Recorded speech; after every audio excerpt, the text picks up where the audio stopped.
कक्षा 10 हमारा आज का टॉपिक है त्रिभुज। आपको सभी को पता है त्रिभुज क्या होता है। तीन भुजाओं से निर्मित आकृति त्रिभुज कहलाती है। इस त्रिभुज में तीन कोण होते हैं और तीन ही भुजाएं होती हैं। इन्हीं के आधार पर हम त्रिभुज को परिभाषित करते हैं। आज हम इस त्रिभुज के चैप्टर में कुछ चीज़ें पढ़ेंगे। सबसे पहले हम बात करते हैं सर्वांगसम आकृतियों की। सर्वांगसम आकृति किन्हें कहते हैं? ऐसी आकृति जिनके आकार और माप समान होती है। जैसे ये वर्त दिखाई दे रहे हैं, दोनों की आकृति समान है। एक भी 2 सेंटीमीटर की त्रिज्या का है और दूसरा भी 2 सेंटीमीटर की त्रिज्या का है। ऐसे ही ये वर्ग दिखाई दे रहे हैं, इसकी भी भुजा 4 सेंटीमीटर है, इसकी भी 4 सेंटीमीटर है। तो ये दोनों आकृति कैसी हैं आपके पास? ये दोनों आकृति सर्वांगसम है। अब हमारे पास नेक्स्ट टॉपिक आता है इस चैप्टर का, समरूप आकृतियाँ। समरूप आकृति किन्हें कहते हैं?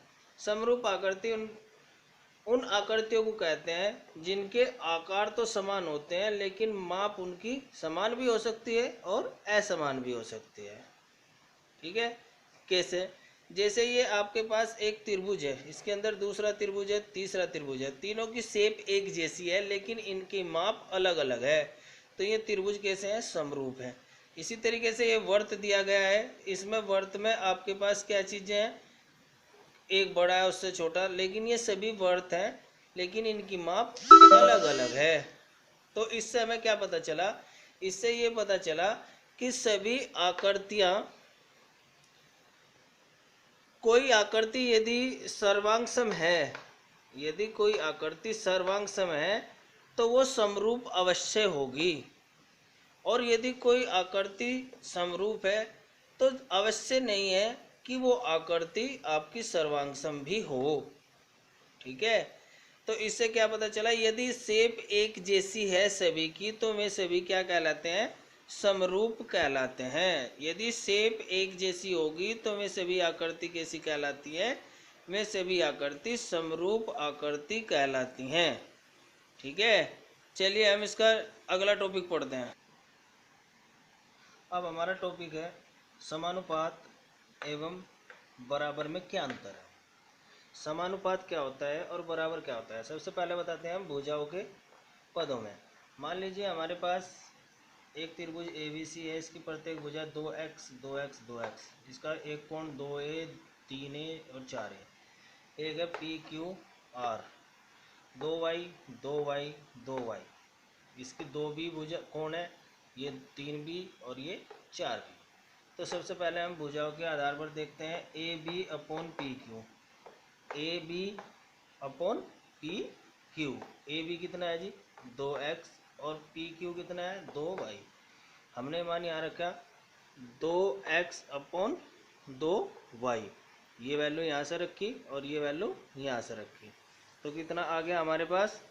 हमारे पास आया x अपॉन y। इसी तरीके से AC अपॉन PQ, इन दोनों के मान हमने कहाँ से रखे? यहाँ पर रखे।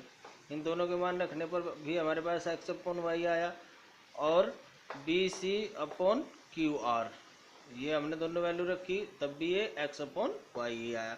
अब कोणों के आधार पर देखते हैं।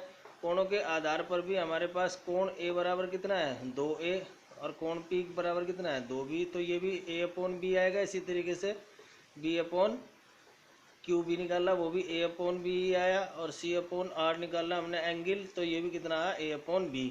तो इससे हमें ये पता चलता है कि इनके अनुपात बराबर हैं।